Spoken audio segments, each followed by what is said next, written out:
Welcome everyone. I'm excited to welcome you to this comprehensive biology guidance session. Today, we'll be focusing on the Maharashtra State Board 12th Biology syllabus for the year 2020-21, which has been reduced.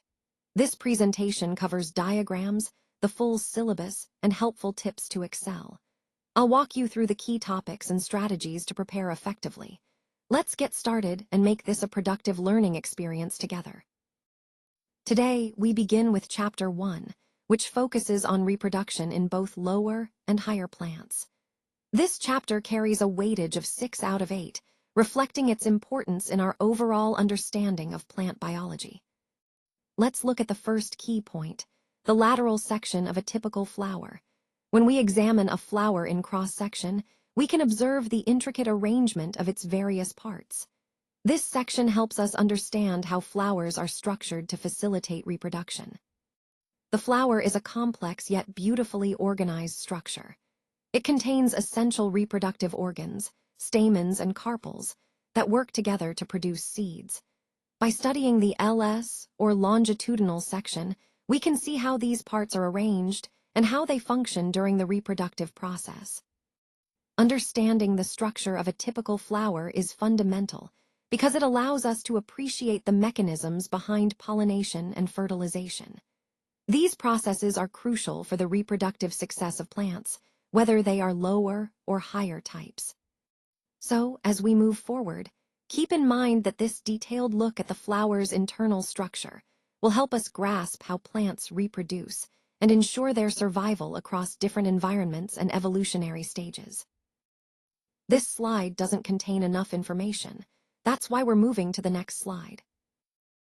This slide doesn't contain enough information. That's why we're moving to the next slide. This slide doesn't contain enough information. That's why we're moving to the next slide. This slide doesn't contain enough information. That's why we're moving to the next slide. This slide doesn't contain enough information. That's why we're moving to the next slide. This slide doesn't contain enough information. That's why we're moving to the next slide. This slide doesn't contain enough information. That's why we're moving to the next slide.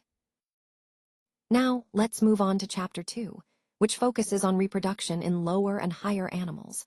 This chapter explores the fascinating diversity in reproductive strategies across different species. As you can see, the marks allotted for this chapter are 6 out of 8, indicating its importance in understanding biological processes. We'll examine how simpler organisms like invertebrates reproduce compared to more complex vertebrates, highlighting the differences and similarities. This understanding helps us appreciate the complexity and adaptability of life forms in various environments.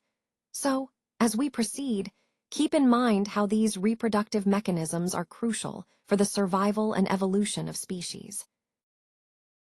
Now, let's take a closer look at the male reproductive system.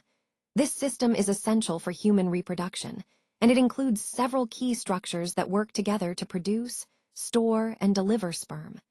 The main components are the testes, which are responsible for producing sperm and testosterone. These are housed in the scrotum, which helps regulate the temperature necessary for sperm production. From the testes, sperm travel through a series of tubes, including the epididymis, where they mature and are stored. During ejaculation, sperm move through the vas deferens, which transports them toward the urethra. Along the way, fluids from the seminal vesicles and prostate gland mix with sperm to form semen. The semen is then expelled through the urethra during ejaculation, passing through the penis. Each of these parts plays a vital role in ensuring reproductive success. Understanding this system helps us appreciate how male reproductive health impacts overall well-being and fertility, which ties into the broader themes of human biology and health we've been exploring. This slide doesn't contain enough information. That's why we're moving to the next slide. This slide doesn't contain enough information. That's why we're moving to the next slide. Let's now take a closer look at the female reproductive system. This system is vital for reproduction and overall health. It includes several key structures, such as the ovaries, which produce eggs and hormones like estrogen and progesterone. These hormones regulate the menstrual cycle and support pregnancy. The fallopian tubes serve as the pathways for eggs to travel from the ovaries to the uterus, where fertilization can occur. The uterus itself is a muscular organ that nurtures and supports the developing fetus during pregnancy. The cervix is the lower part of the uterus that opens into the vagina, which is the canal leading outside the body. Understanding these components helps us see how the reproductive system functions as a coordinated unit, essential not only for fertility, but also for hormonal balance and overall health. This system's health is closely linked to many aspects of well-being and underscores the importance of reproductive health awareness. This slide doesn't contain enough information. That's why we're moving to the next slide. This slide doesn't contain enough information. That's why we're moving to the next slide. This slide doesn't contain enough information. That's why we're moving to the next slide. This slide doesn't contain enough information. That's why we're moving to the next slide. This slide doesn't contain enough information. That's why we're moving to the next slide. This slide doesn't contain enough information. That's why we're moving to the next slide. This slide doesn't contain enough information. That's why we're moving to the next slide. Today, we're diving into Chapter 3, which focuses on inheritance and variations. This chapter is crucial because it helps us understand how traits are passed down and how they can differ even within the same species. Inheritance is essentially the process by which genetic information is transmitted from parents to offspring, shaping the characteristics we see. Variations, on the other hand, refer to the differences that occur among individuals, which are vital for evolution and adaptation. These concepts are fundamental to grasping how biological diversity is maintained and how traits evolve over generations. Throughout this chapter, we'll explore the key mechanisms behind inheritance, such as genes and chromosomes, and also look at the factors that lead to variations, like mutations and environmental influences. Understanding these points not only ties into the broader theme of biology, but also explains the diversity of life on Earth. So, let's get started with a closer look at how inheritance works and why variations are so important. This slide doesn't contain enough information. That's why we're moving to the next slide. Alright, let's take a closer look at this monohybrid cross. Here, we see different combinations of alleles for a single gene. The first one, TT, represents a homozygous recessive genotype, meaning both alleles are recessive. Next, TT shows a heterozygous individual carrying one dominant and one recessive allele. The same goes for the second TT, another heterozygous case. Then we have TT, which is homozygous dominant, with both alleles being dominant. The lowercase t and t, outside the combinations, might represent individual alleles or gametes involved in the cross. Lastly, TT again appears, emphasizing the recessive trait. This slide illustrates how different combinations of alleles come together to produce various genotypes, which ultimately influence the traits we observe. The key point here is understanding how these combinations arise from the parents and how they help us predict inheritance patterns in monohybrid crosses. Remember, the dominant trait will appear when at least one dominant allele is present, while the recessive trait only shows up when both alleles are recessive. This forms the foundation of Mendelian genetics and helps us understand how traits are inherited from one generation to the next. Let's complete the above chart by examining the remaining key points. As we do so, I want to highlight how these elements tie into the overall theme of understanding the full picture. By filling in this information, we get a clearer view of the bigger story at play. It's important to see how each piece connects to the next, creating a comprehensive overview. So, let's focus on these final details and see how they reinforce what we've been discussing throughout this presentation.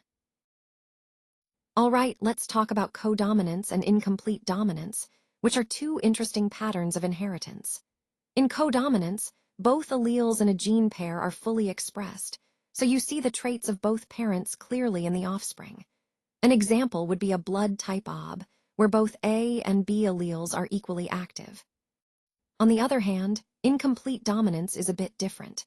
Here, neither allele is completely dominant over the other, so the offspring ends up with a blended trait. Think of a red flower and a white flower crossing. The result might be a pink flower, showing a mix of both colors. Both of these patterns help us understand that inheritance isn't always just a simple dominant recessive scenario. Instead, there are these nuanced ways traits can be expressed, which makes genetics all the more fascinating and complex. This ties into our overall theme of understanding how traits are passed down and expressed in different ways. This slide doesn't contain enough information. That's why we're moving to the next slide. This slide doesn't contain enough information. That's why we're moving to the next slide. All right, let's take a closer look at some of the terms used to describe chromosome structure, starting with telocentric. This term refers to chromosomes where the centromere is located very close to one end, making the chromosome appear almost like a rod with a single arm.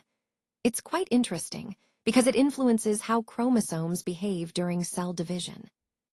Next, we have near to the end. This simply indicates that the centromere is positioned close to one terminal, but not exactly at the end.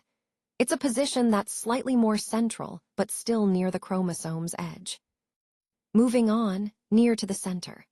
This term describes chromosomes where the centromere is located somewhat close to the middle, but not precisely at the center. It results in arms of unequal length, which can be important when analyzing chromosome structure or identifying abnormalities. Then, at the center.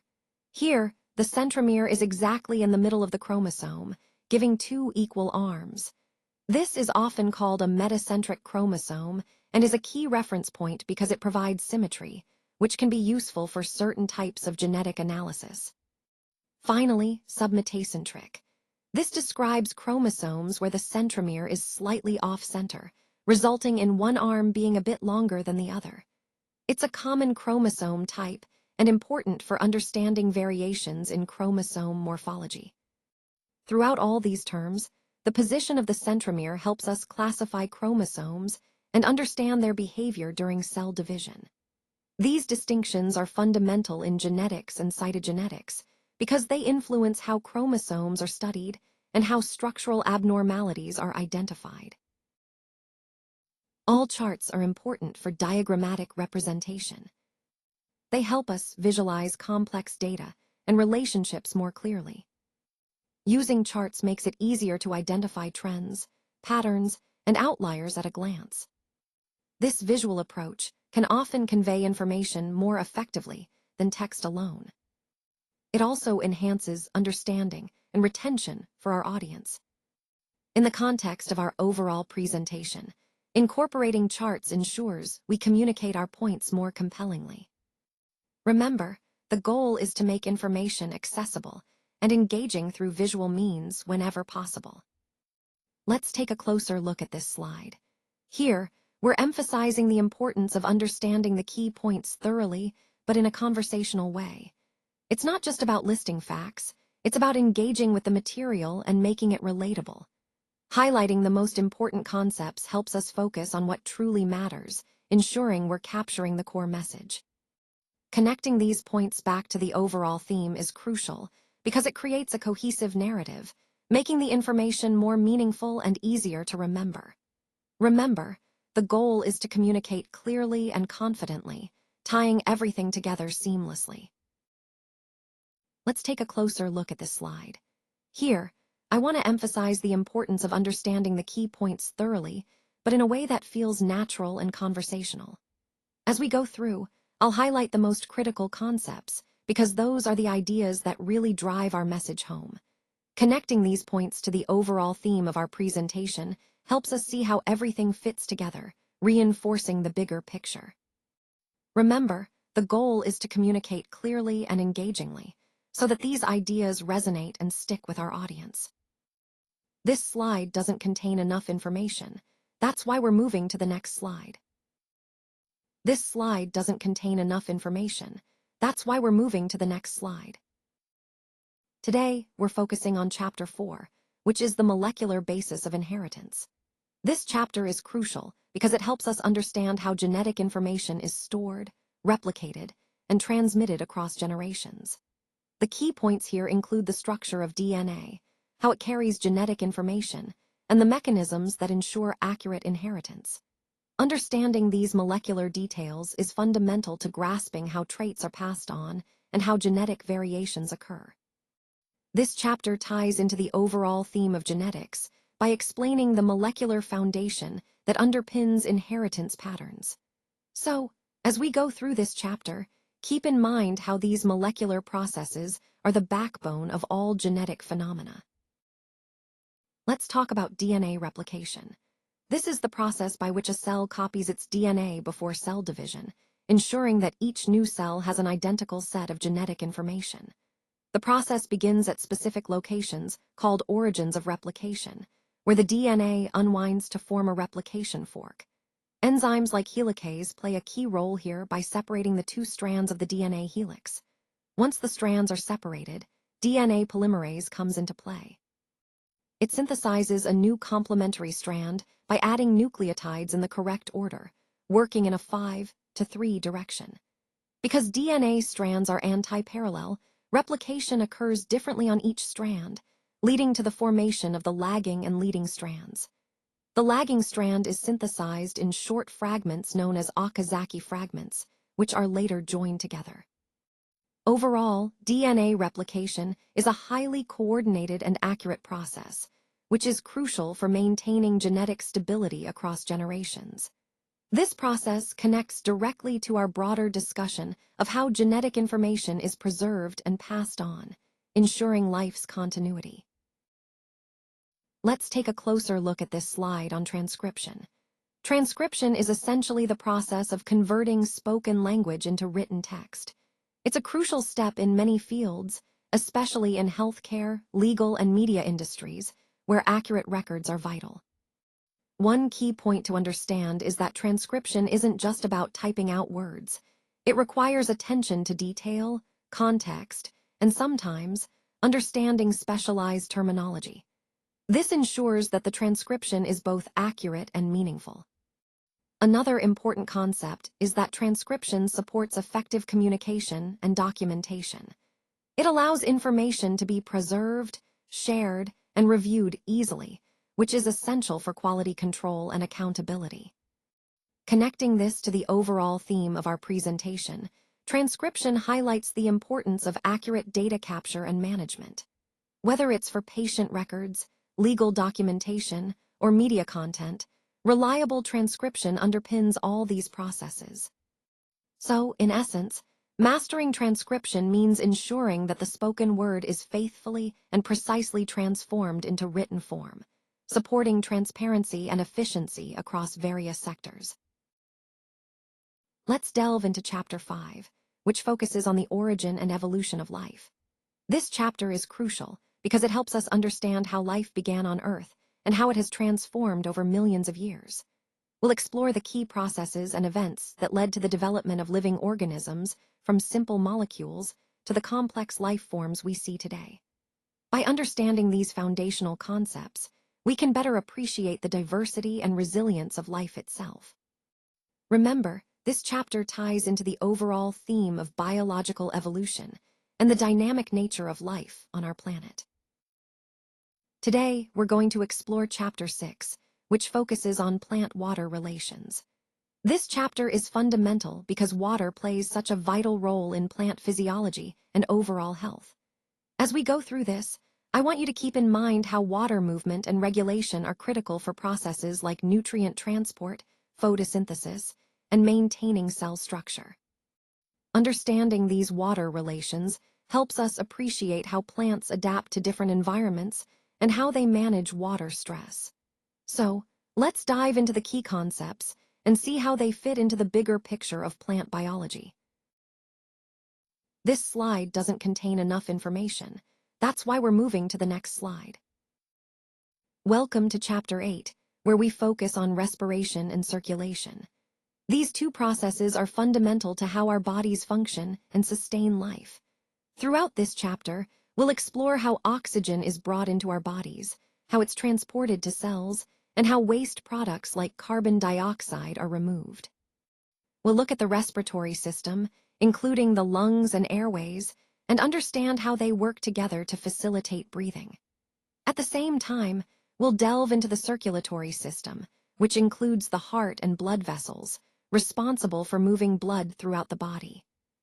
A key point to remember is that respiration and circulation are tightly interconnected. Oxygen enters our lungs, then is carried by blood to every cell, while carbon dioxide is transported back to the lungs for removal. Understanding this synergy helps us appreciate how our body maintains homeostasis and supports our overall health. So, as we go through this chapter, keep in mind the importance of how these systems work together seamlessly to keep us alive and active. Let's take a closer look at the different types of WBCs, or white blood cells. These cells are crucial components of our immune system, each playing a unique role in defending the body against infections and other foreign invaders. There are several main types, including neutrophils, lymphocytes, monocytes, eosinophils, and basophils. Neutrophils are often the first responders during acute infections, quickly rushing to the site of injury or infection to attack invaders. Lymphocytes, which include T cells and B cells, are essential for targeted immune responses, especially in fighting viruses and creating immunity. Monocytes are larger cells that can differentiate into macrophages and dendritic cells, which help clean up dead cells and present antigens to other immune cells. Eosinophils are mainly involved in combating parasitic infections and play a role in allergic reactions. Basophils, though less common, release histamine and other chemicals during allergic responses, contributing to inflammation. Understanding these different WBC types helps us appreciate how our immune system is a complex, coordinated network, working together to keep us healthy and respond effectively to threats. This slide doesn't contain enough information. That's why we're moving to the next slide. This slide doesn't contain enough information. That's why we're moving to the next slide. This slide doesn't contain enough information. That's why we're moving to the next slide. This slide doesn't contain enough information. That's why we're moving to the next slide. Let's move on to Chapter 9, which is all about control and coordination. This chapter is crucial because it explains how our body systems work together to maintain balance and respond to changes. Control refers to the processes that regulate activities within our body, ensuring everything functions smoothly. Coordination is about the way different parts of our body work together harmoniously to perform complex tasks. In this chapter, we'll explore the role of the nervous system and the endocrine system as the main control systems. These systems help us respond to stimuli, whether it's touching something hot or feeling hungry. We'll look at how signals are transmitted quickly through nerves and more slowly through hormones, which is vital for different types of responses. Understanding control and coordination helps us appreciate how our body maintains homeostasis, keeping internal conditions stable despite external changes. This concept ties into the overall theme of how our body functions efficiently and adaptively. So, as we proceed, keep in mind that these systems are essential for survival and everyday functioning. This slide doesn't contain enough information. That's why we're moving to the next slide. This slide doesn't contain enough information. That's why we're moving to the next slide. So, here we're highlighting a special occasion, the party. It's a moment where all faces are of girl visitors, and what's truly notable is how happy everyone appears. This emphasizes the joy and positive energy that such gatherings bring. It also underscores the importance of social connections and celebrating together, which ties into our overall theme of community and shared experiences. When everyone is happy and engaged, it creates a vibrant and welcoming atmosphere. This slide reminds us that moments like these are not just about the event itself, but about fostering happiness and unity among participants. This slide doesn't contain enough information. That's why we're moving to the next slide. This slide doesn't contain enough information. That's why we're moving to the next slide. This slide doesn't contain enough information. That's why we're moving to the next slide. Today, we're looking at Chapter 10, which focuses on human health and diseases. This chapter is crucial because it helps us understand how various factors impact our well-being and the importance of maintaining good health. The content here is worth 3 out of 4 marks, emphasizing its significance. As we go through this chapter, keep in mind how understanding these concepts can help us prevent diseases and promote healthier lifestyles. We'll explore different types of diseases, their causes, and how they affect our bodies. Connecting this information to the broader theme of health awareness is key, so let's dive into the details and see how they all fit together in maintaining human health. This slide doesn't contain enough information. That's why we're moving to the next slide. This slide doesn't contain enough information. That's why we're moving to the next slide. Let's move on to Chapter 11, which focuses on the enhancement of food production. This chapter is crucial because it addresses how we can improve our agricultural practices to meet the growing demand for food. As we progress through this section, you'll see the importance of adopting new techniques and technologies to increase yield and ensure food security. Enhancing food production isn't just about quantity, it's also about quality and sustainability. These improvements help us support a larger population while minimizing environmental impact. Throughout this chapter, we'll explore various methods and innovations that can make our food systems more efficient and resilient. This ties back to our overall theme of sustainable development and ensuring that everyone has access to sufficient, nutritious food. This slide doesn't contain enough information. That's why we're moving to the next slide. This slide doesn't contain enough information. That's why we're moving to the next slide. Now, let's take a closer look at Chapter 12, which focuses on biotechnology. This chapter is worth 5 out of 7 marks, highlighting its significance within the broader context of our course. Biotechnology, as many of you know, involves using living organisms or systems to develop or make products that improve our lives. It's a fascinating field that merges biology and technology to solve real-world problems. In this chapter, we'll explore key concepts such as genetic engineering, cloning, and the production of pharmaceuticals through biotechnological methods.